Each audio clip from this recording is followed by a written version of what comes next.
Have you ever been invisible in a room full of people who think they know everything about you? Have you ever watched people judge you, dismiss you, and laugh at you, completely unaware that you hold all the cards? That's exactly what happened to me.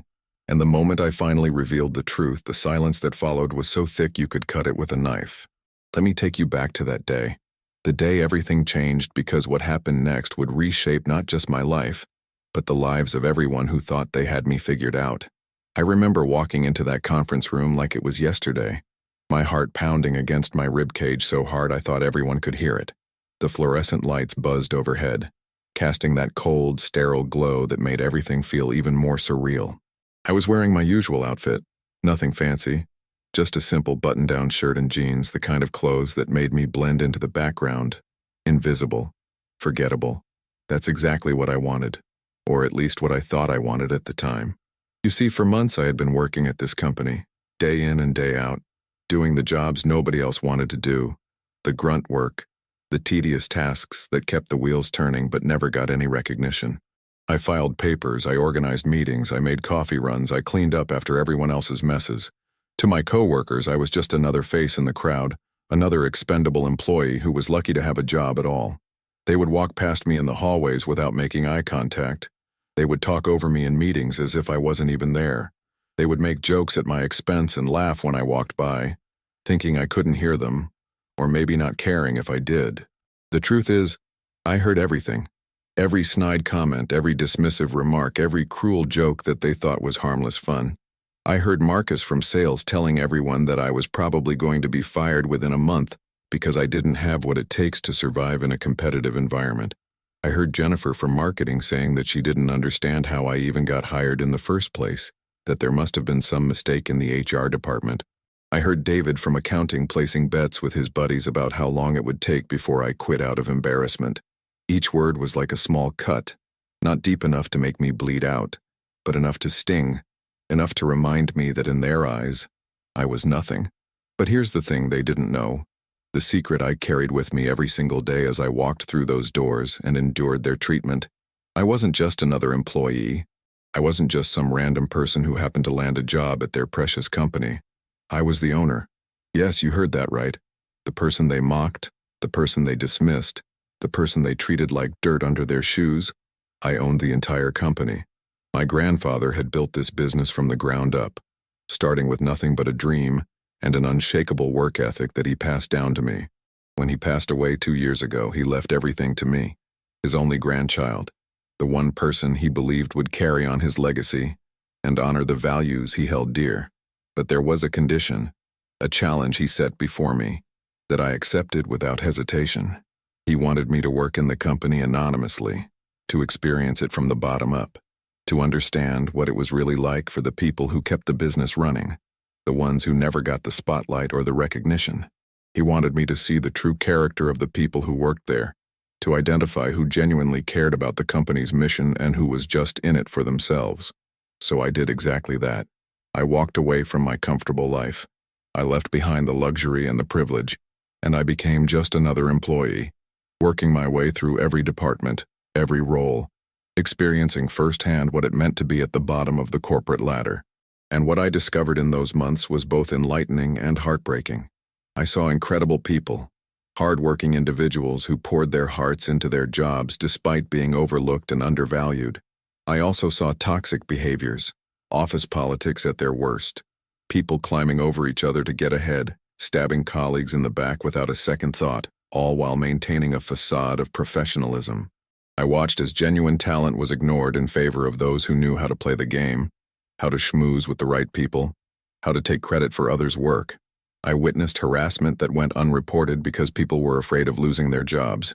I experienced discrimination that was so subtle and so ingrained in the culture that people didn't even realize they were doing it. And through it all, I remained silent, taking mental notes, documenting everything, waiting for the right moment to reveal myself and make the changes that needed to be made.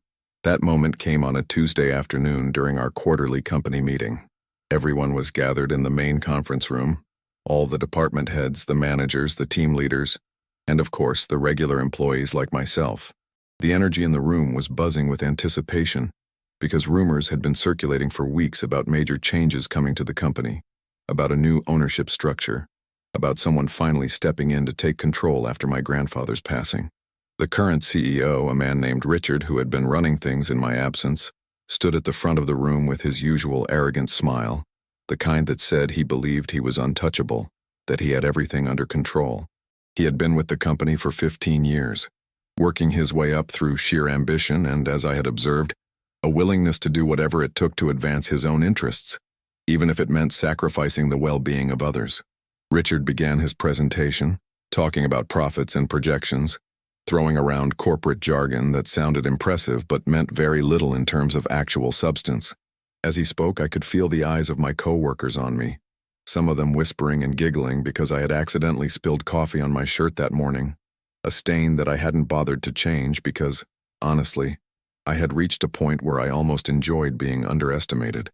Marcus leaned over to Jennifer and said something that made her laugh out loud, and I knew without even hearing the words that it was about me. David was scrolling through his phone, completely disengaged, because in his mind, meetings like this were just formalities, ways for the higher-ups to feel important, while the real work happened elsewhere. The disrespect was palpable, and I felt that familiar tightness in my chest, that mixture of anger and sadness that had become my constant companion over the past few months. But today was different. Today, everything was about to change. Richard finished his presentation and opened the floor for questions, his eyes scanning the room with that practiced look of feigned interest that corporate leaders perfect over time. A few people asked predictable questions about bonuses and vacation policies, things that Richard deflected with vague promises and empty reassurances. Then, after a moment of silence, I raised my hand. I saw the surprise on people's faces because I never spoke up in meetings. I never drew attention to myself. I was the invisible one, the one who didn't matter. Richard looked at me with barely concealed annoyance, as if my very presence was an inconvenience, and said in a tone dripping with condescension, "Yes, do you have a question?" I stood up slowly, my legs feeling like they might give out beneath me, my palms sweating, my heart racing faster than it ever had before. This was it, the moment I had been waiting for, the moment that would change everything. I looked around the room at all the faces staring at me, some curious, some amused, some already dismissive, ready to tune out whatever unimportant thing I was about to say. I took a deep breath, steadying myself, drawing on every ounce of courage I had, and I spoke. My voice was quiet at first, almost shaking, but it grew stronger with each word. I said, "Actually, Richard, I don't have a question. I have an announcement." The room went completely silent, the kind of silence where you can hear people breathing, where every small movement seems amplified. Richard's smile faltered just slightly, a flicker of confusion crossing his face. "An announcement?" he repeated, his tone suggesting he thought this was some kind of joke. I nodded, and then I said the words that would echo in that room long after I finished speaking. "My name is not just another employee here. I'm the owner of this company. I am the person who inherited it from my grandfather, and for the past 6 months I've been working here anonymously to understand how this company really operates, to see who the real leaders are, and to witness firsthand the culture that has developed in my absence." The silence that followed was deafening. You could have heard a pin drop. Every single person in that room froze, their expressions shifting from confusion to shock to disbelief in a matter of seconds. Marcus's jaw literally dropped open, his eyes wide like he had just seen a ghost. Jennifer's face went pale, all the color draining from her cheeks as she realized the implications of what I had just said, remembering every cruel comment she had made. David actually dropped his phone, the clatter breaking the silence for just a moment before the room fell quiet again. And Richard, oh Richard, the look on his face was something I will never forget. It was a mixture of horror, anger, and fear, all rolled into one expression that told me he knew exactly what this meant, that his days of unchecked power were over, that everything he had built on manipulation and self-interest was about to crumble. I continued speaking, my voice now steady and clear, filled with a confidence I hadn't felt in months. "I've watched all of you," I said. "I've seen how you treat your colleagues, how you conduct business, how you embody or fail to embody the values that this company was founded on. I've experienced discrimination, disrespect, and behavior that would make my grandfather turn over in his grave. But I've also seen incredible people, individuals who work tirelessly without recognition, who genuinely care about what we do here, who represent the best of what this company can be. Moving forward, things are going to change. There will be accountability, there will be fairness, and there will be consequences for those who have used their positions to hurt others. The room remained silent, no one daring to speak, no one knowing what to say. Some people looked down at their hands, unable to meet my eyes, suddenly very interested in the table in front of them. Others stared at me with expressions of respect that I had never seen before, as if they were seeing me for the first time, really seeing me. And then, slowly, someone started clapping. It was Sarah from the research department, a woman who had always been kind to me, who had never participated in the mockery, who had treated me like a human being when others treated me like I was invisible. Her applause was quiet at first, hesitant, but then others joined in, people who had also been victims of the toxic culture, people who had been waiting for someone to stand up and say, "Enough is enough." The applause grew louder, filling the room, and I felt tears prick at the corners of my eyes. Not tears of sadness, but tears of relief, of vindication, of hope that maybe, just maybe, we could turn this company into something my grandfather would be proud of. But let me back up for a moment because you need to understand how I got to that point. What led me to make the decision to go undercover in my own company, to subject myself to months of humiliation and disrespect. It all started the day after my grandfather's funeral. I was sitting in the lawyer's office, still numb from grief, still unable to fully process that the man who had raised me, who had been my mentor and my best friend, was really gone. The lawyer, an elderly man named Mr. Peterson who had worked with my grandfather for over 30 years, slid a folder across the desk to me and said, "Your grandfather left very specific instructions for you." I opened the folder and found a letter in my grandfather's handwriting, that familiar scrawl that I had seen on birthday cards and notes of encouragement throughout my life. The letter explained everything, his vision for the company, his concerns about what had been happening in his absence, his belief that I needed to truly understand the business from every angle before I could lead it effectively. He wrote about his own journey, how he had started as a janitor in a factory, how he had worked his way up through sheer determination, and by never forgetting where he came from. He wanted me to have that same experience, to walk in the shoes of every employee, to see the company not from the corner office but from the break room, the mail room, the warehouse. At first I thought it was crazy. I had a business degree from a prestigious university. I had interned at Fortune 500 companies. I had all the credentials I needed to step into a leadership role. Why would I need to pretend to be someone I wasn't? But the more I thought about it, the more I realized the wisdom in his request. I had grown up with privilege. I had never really struggled. I had never experienced what it was like to be powerless in a corporate hierarchy. How could I make decisions that affected thousands of lives if I didn't understand what those lives were actually like? So I agreed to the challenge. I moved out of my apartment in the nice part of town and into a small studio in a neighborhood where most of the company's lower-level employees lived. I got rid of my expensive car and started taking public transportation. I dressed down, way down, choosing clothes from thrift stores that would help me blend in. I even changed my appearance a bit, growing out my beard, wearing glasses instead of contacts, styling my hair differently. When I walked into the HR office to apply for a position, they didn't recognize me at all, which was perfect because we had only met briefly at company events where I had been introduced as my grandfather's heir. Always in a suit, always polished and professional. The HR manager, a woman named Paula, who I would later discover had her own biases and prejudices, looked me up and down with barely concealed disdain and asked if I had any experience. I told her I was willing to start anywhere, do anything, and she assigned me to the facilities department, essentially making me part of the cleaning and maintenance crew. It was perfect, actually, because it meant I would interact with people from every department. I would be in every office, every meeting room, every space where the real culture of the company revealed itself. My first day was a wake-up call. I reported to my supervisor, a man named Tom who had been with the company for 20 years and who treated the facilities staff like they were his personal servants. He barked orders at us, never saying please or thank you, making it clear that we were at the bottom of the food chain and should be grateful we even had jobs. I spent that first day cleaning bathrooms, emptying trash cans, and vacuuming offices, and I won't lie, it was humbling. I had never done this kind of work before, and it was physically exhausting in a way that sitting in boardrooms never was. But what was even more exhausting was the way people treated me. Executives would walk past me without acknowledgement, as if I was part of the furniture. Managers would leave messes intentionally, almost as if they were testing to see how much disrespect we would tolerate. I overheard conversations I was never meant to hear, discussions about layoffs and budget cuts that would affect the very people working the hardest, while those at the top were giving themselves bonuses and raises.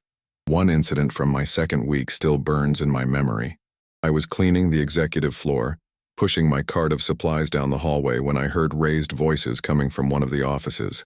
The door was slightly ajar, and I could see Richard, the CEO, along with two other senior executives, having what seemed like a heated discussion. I slowed down, pretending to clean the water fountain nearby, and I listened. They were talking about cutting the healthcare benefits for hourly workers, arguing that it would save the company millions of dollars and that those employees probably wouldn't even notice because most of them were young and healthy anyway. Richard laughed and said, "They're replaceable. If they don't like it, they can work somewhere else. There are 100 people lined up ready to take their jobs." I felt my blood boil, my hands clenching the handle of the mop so tightly that my knuckles turned white. These were people's lives they were talking about, real human beings with families and medical needs and financial struggles, and they were discussing them like they were numbers on a spreadsheet, expendable resources that could be discarded without a second thought. But I couldn't say anything. Not then. Not yet. I had to wait. I had to gather evidence. I had to understand the full scope of the problem before I could fix it. So I swallowed my anger and I kept cleaning, kept observing, kept documenting everything I saw. Over the following weeks and months, I rotated through different departments as part of my role. I spent time in the warehouse, loading and unloading shipments alongside workers who told me about mandatory overtime without extra pay, about safety violations that management ignored, about supervisors who sexually harassed female employees and got away with it because HR would rather protect the company than protect the victims.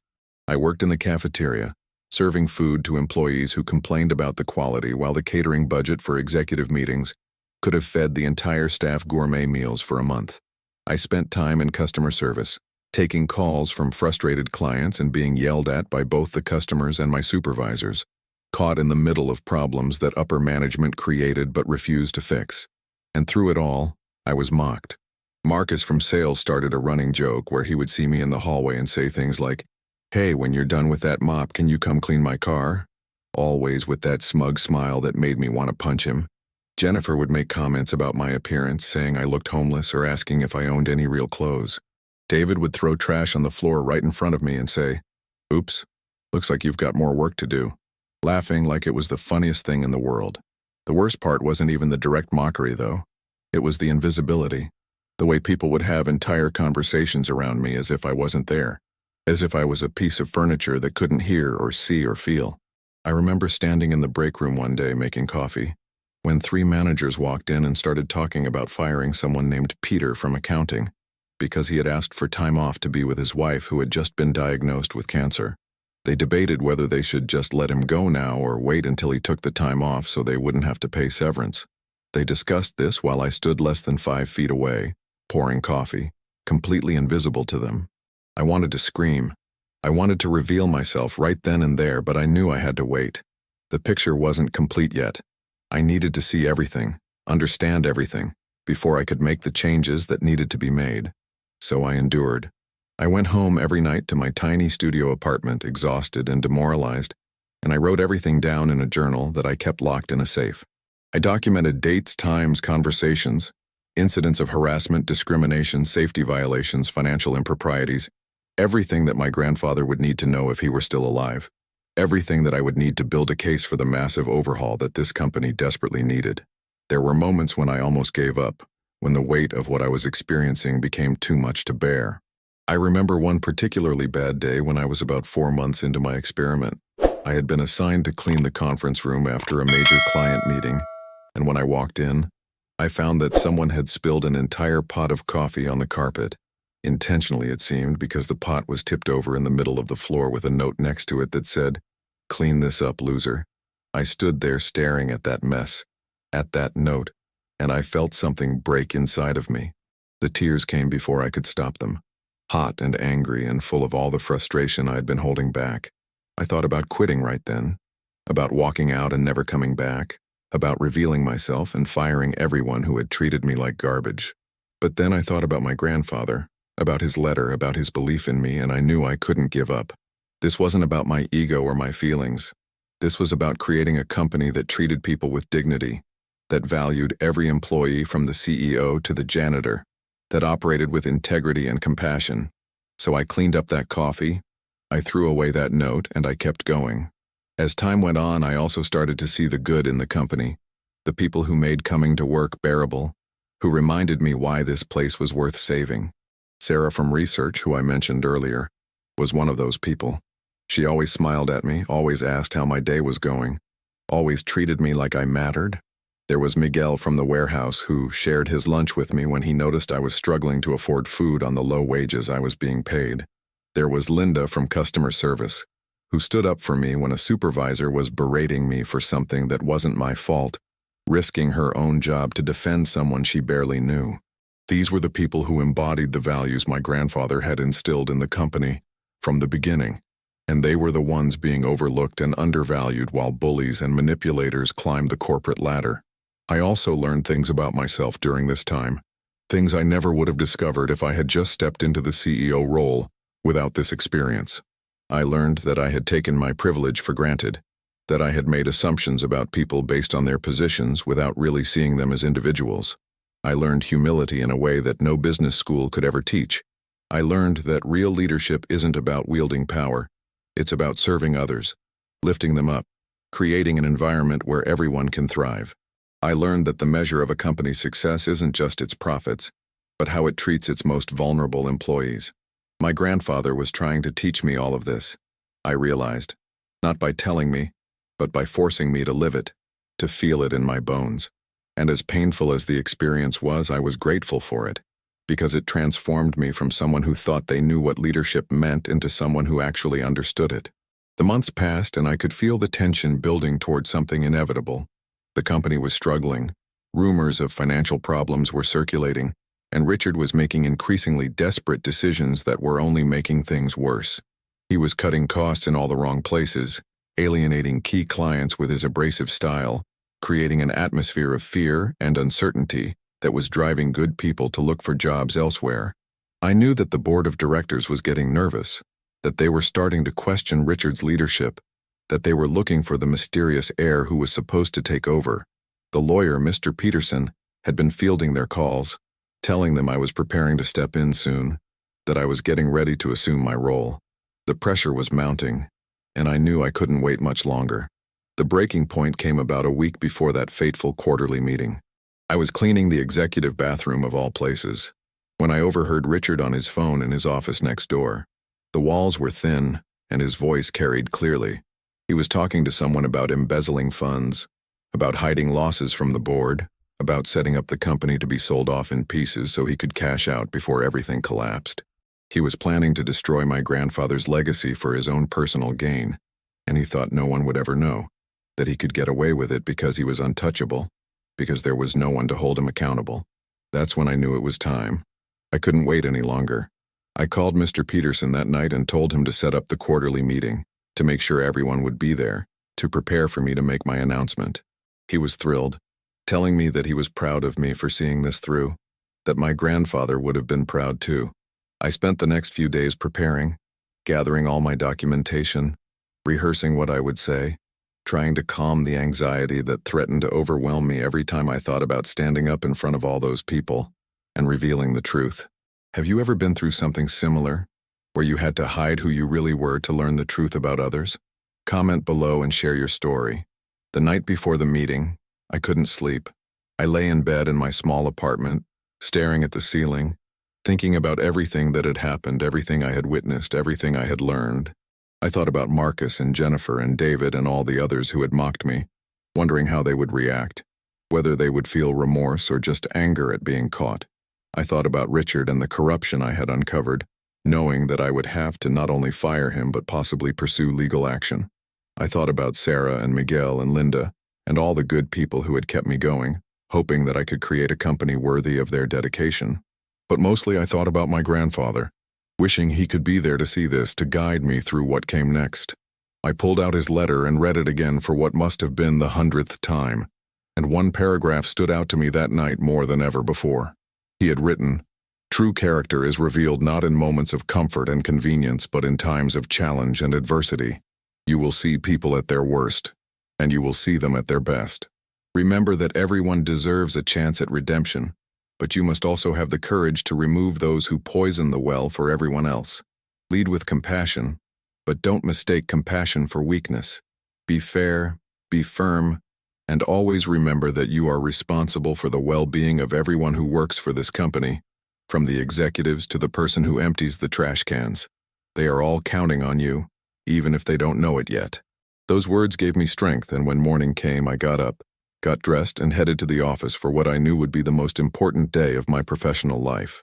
The meeting was scheduled for 2 in the afternoon, and the morning felt like it lasted forever. I went through the motions of my cleaning duties, but my mind was elsewhere, constantly rehearsing what I would say, how I would say it, imagining every possible scenario of how people might react. At one point, Marcus walked by and made another one of his jokes, something about me being the company mascot for mediocrity, and I just smiled at him, thinking to myself that in a few hours, that smile on his face would be completely gone. Finally, 2 o'clock arrived, and I made my way to the conference room along with everyone else. The room was packed, standing room only, with people lined up against the walls. I positioned myself near the back, trying to stay inconspicuous, watching as Richard took his place at the front and began his presentation. As I stood there listening to him talk about the company's future while knowing he was planning to betray everything it stood for, I felt an anger rising in me that was different from the frustrated helplessness I had felt over the past months.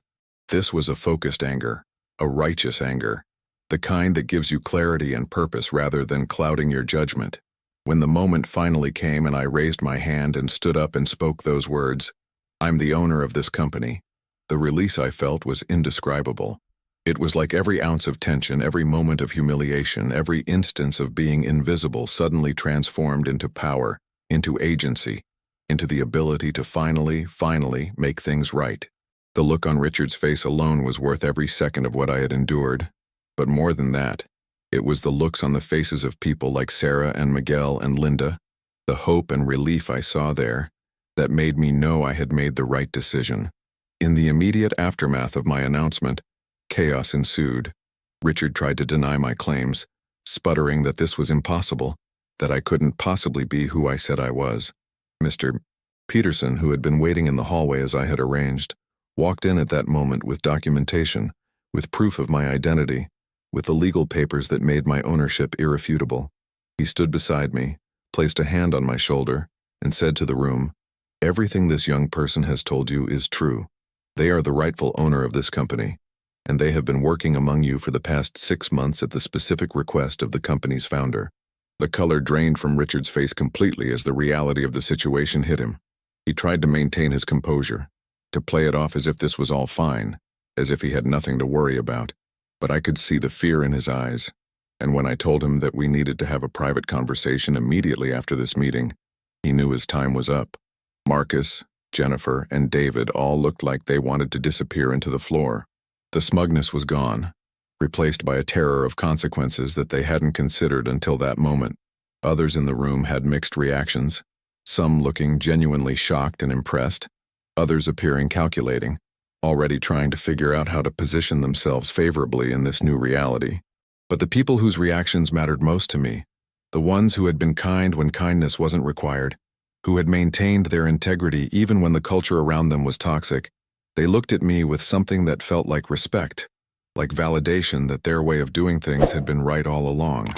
After the initial shock wore off and the applause that Sarah had started finally died down, I continued with what I had planned to say.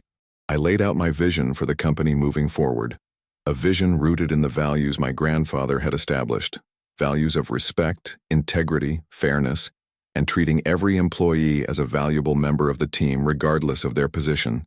I announced that there would be an immediate investigation into several matters I had observed, including but not limited to financial irregularities, harassment complaints that had been ignored, safety violations that had been swept under the rug, and discriminatory practices in hiring and promotion.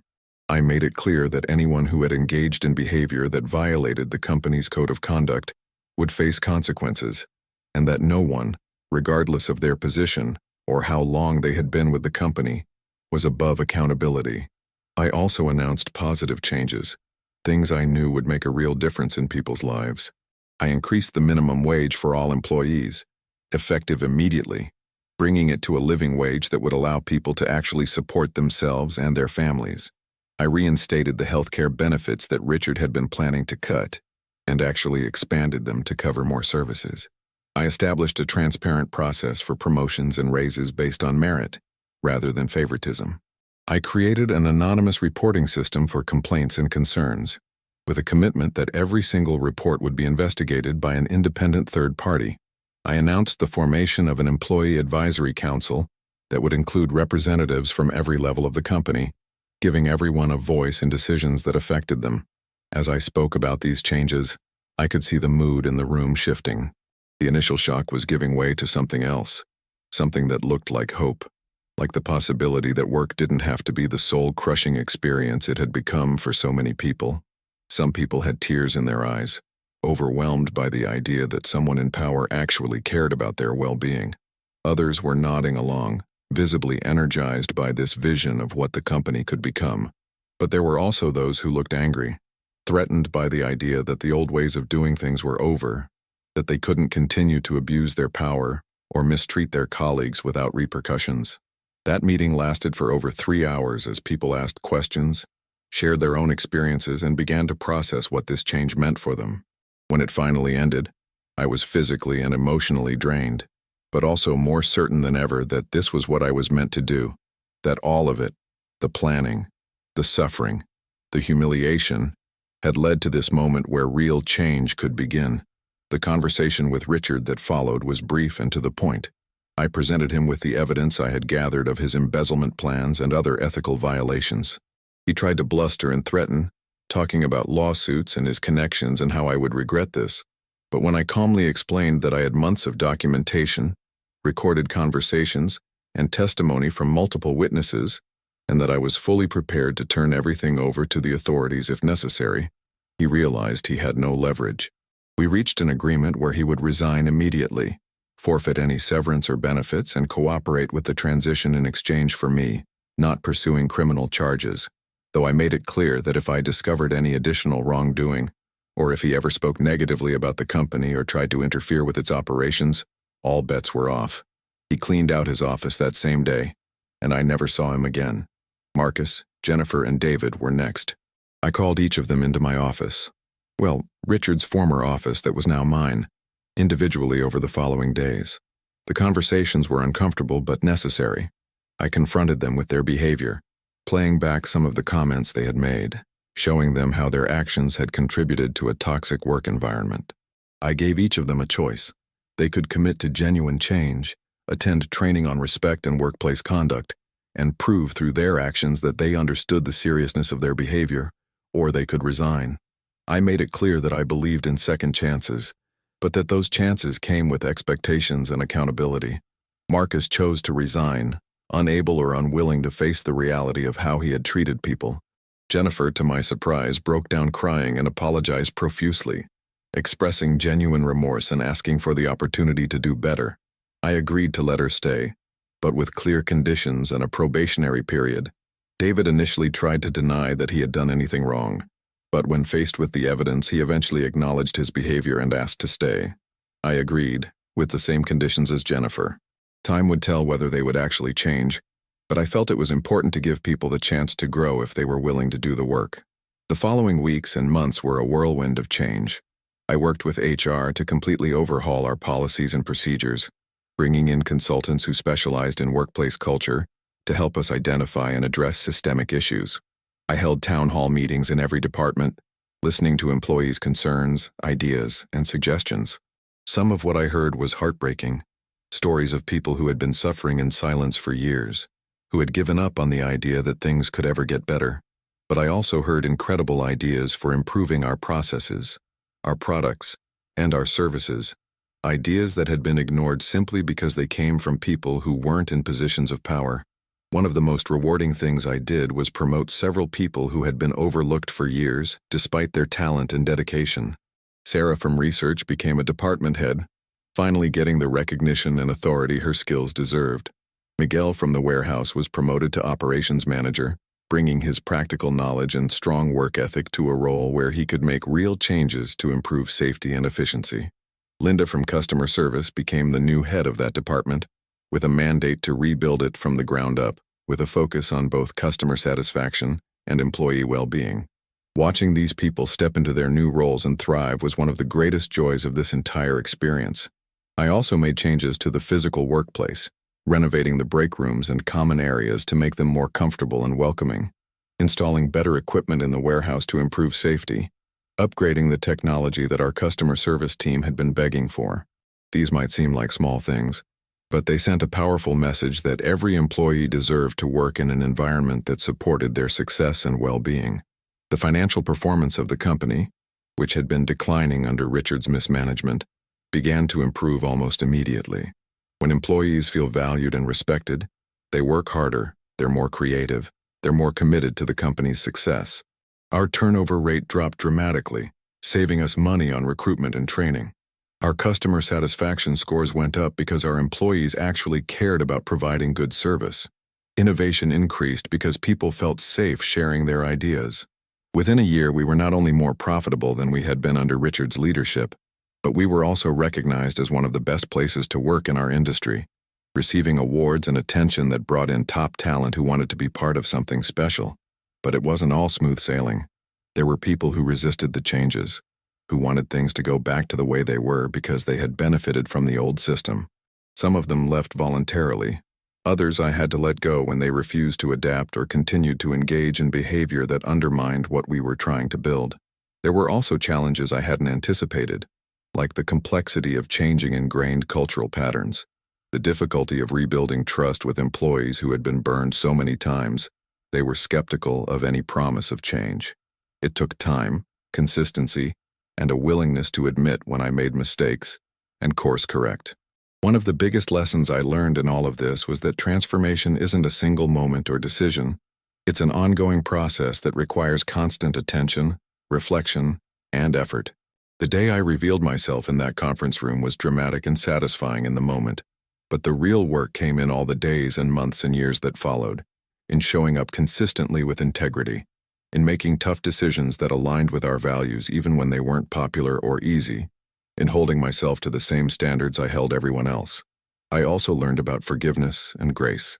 It would have been easy to fire everyone who had ever been unkind to me, to hold grudges and seek revenge for every slight I had endured. But I realized that many of the people who had behaved badly had been operating in a system that encouraged and rewarded that behavior. When the system changed, many of them changed too. Not all, but more than I expected. Jennifer, who had made cruel comments about my appearance, became one of my strongest allies, using her experience to advocate for more inclusive policies and calling out toxic behavior when she saw it. David, who had been so dismissive and disrespectful, eventually became a mentor to new employees, teaching them the lessons he had learned about treating people with dignity regardless of their position. Looking back now, several years later, I can see how profoundly that 6-month undercover experience changed not just the company, but me as a person and as a leader. I could have taken over as CEO on day one, sat in my corner office, made decisions from a distance, and never truly understood the impact those decisions had on real people's lives. Instead, I know exactly what it feels like to be at the bottom of the hierarchy, to be invisible and powerless, to have your dignity stripped away by people who see you as less than human. That knowledge informs every decision I make. When we're discussing policy changes or restructuring or any major decision, I always ask myself, how will this affect the person cleaning the bathrooms, the person answering phones in customer service, the person loading boxes in the warehouse? If I can't answer that question in a way that aligns with our values, then we need to rethink what we're doing. I've also become a strong advocate for other leaders to step outside their comfort zones and really understand the businesses they're running from every level. I've shared my story at conferences and in interviews, encouraging others to consider similar experiments or at least to make much more effort to connect with their employees in authentic ways. Some people think I'm crazy, that what I did was unnecessary, or even foolish. But those are usually the people who are comfortable with the status quo, who benefit from systems that prioritize profit over people, who have never had to experience what it's like to be on the receiving end of corporate indifference or cruelty. The people who get it, who understand why it mattered, are often those who have been in positions similar to the one I put myself in, who know what it's like to be overlooked and underestimated. As for my relationship with the employees now, it's complicated but good. There are people who still feel awkward about how they treated me, who apologize profusely whenever they see me, even though I've told them multiple times that I've moved on. There are others who treat me with a respect that feels earned rather than automatic, who push back on my ideas when they disagree because they trust that I actually want to hear their perspectives. There are new employees who never knew me as the janitor and only know me as the CEO, and I make sure they hear the story so they understand where I come from and what I expect from them. The company culture now is something I'm genuinely proud of. Not perfect. We still have issues and challenges and conflicts like any organization, but fundamentally different from what it was. People feel safe speaking up. They feel valued. They feel like their work matters and that they matter as individuals. We have systems in place to address problems before they become crises. We have transparency around decisions and policies. We have a genuine commitment to diversity, equity, and inclusion that goes beyond lip service or checking boxes. And most importantly, we have a shared understanding that our success as a company is inseparable from the well-being of our people. My grandfather's letter sits framed on my desk, a constant reminder of why I do what I do and the values I need to uphold. I read it often, especially on difficult days when I'm tempted to take the easy path or make a decision that would be good for the bottom line, but bad for our people. His words keep me grounded, keep me focused on what really matters. I think about him often, wishing I could tell him about everything that's happened, show him what the company has become, thank him for pushing me to take that journey, even though I didn't understand why at the time. I like to think he knew exactly what I needed to learn, and that he'd be proud of the leader I've become, not because I have all the answers or never make mistakes, but because I lead with compassion and integrity, and a genuine commitment to serving others. So what can you take away from my story? What lessons might apply to your own life, whether you're running a company, managing a team, or just trying to navigate your own workplace? First, never underestimate people based on their position or appearance. The person you dismiss as unimportant might be observing everything you do, and more importantly, they're a human being worthy of respect, regardless of whether they have power over you. Treat everyone with dignity, not because it might benefit you someday, but because it's the right thing to do. Second, if you're in a position of leadership, make sure you really understand the experiences of the people you're leading. You don't necessarily have to go undercover like I did, but you should be regularly talking to people at every level of your organization, listening to their concerns, understanding their challenges, and making sure your decisions are informed by their reality, not just spreadsheets and projections. Third, culture matters more than you might think. A toxic culture will drive away your best people, stifle innovation, and ultimately damage your organization's performance no matter how good your strategy or products are. Building a healthy culture takes time and effort and consistency, but it's one of the most important investments you can make. Fourth, accountability is essential at every level. When people in power are allowed to behave badly without consequences, it sends a message that those behaviors are acceptable and creates an environment where toxicity spreads. Hold people accountable, including yourself, and make sure your actions align with your stated values. And finally, transformation is possible. No matter how entrenched the problems in your organization or situation might be, change can happen if you're willing to do the hard work, make tough decisions, and stay committed to your vision even when it's difficult. It won't happen overnight, and there will be setbacks and challenges, but meaningful change is possible if you believe in it and are willing to fight for it. I share this story not to brag about what I did or to paint myself as some kind of hero, because honestly, there were plenty of moments where I wanted to give up, where I handled things imperfectly, where I let my anger or frustration get the better of me. I share it because I think there's something in this experience that resonates with a lot of people, whether you've been the person being underestimated and dismissed, or whether you've been the person in power who maybe hasn't always wielded that power responsibly, or whether you're somewhere in between just trying to figure out how to navigate complex workplace dynamics and organizational politics. We all have a choice in how we show up every day, how we treat the people around us, and what kind of environment we contribute to creating. Sometimes the most powerful thing we can do is simply to see people, really see them, acknowledge their humanity, and treat them with the respect and kindness they deserve. That's what Sarah and Miguel and Linda did for me during those difficult months, and it made all the difference.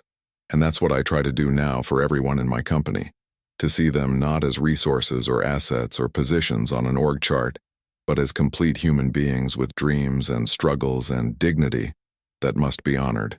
The moment in that conference room when everyone laughed at me until I announced I owned the company, yes, that was satisfying in a dramatic, movie-like way.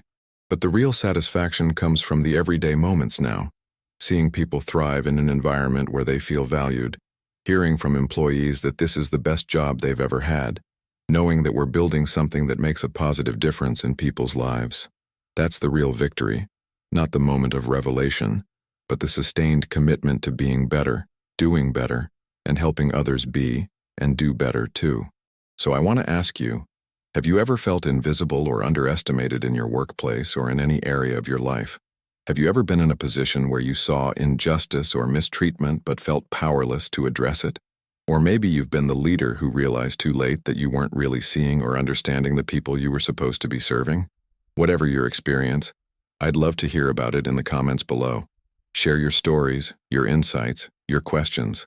Let's start a conversation about how we can all do better, be better, and create environments where everyone is treated with dignity and respect.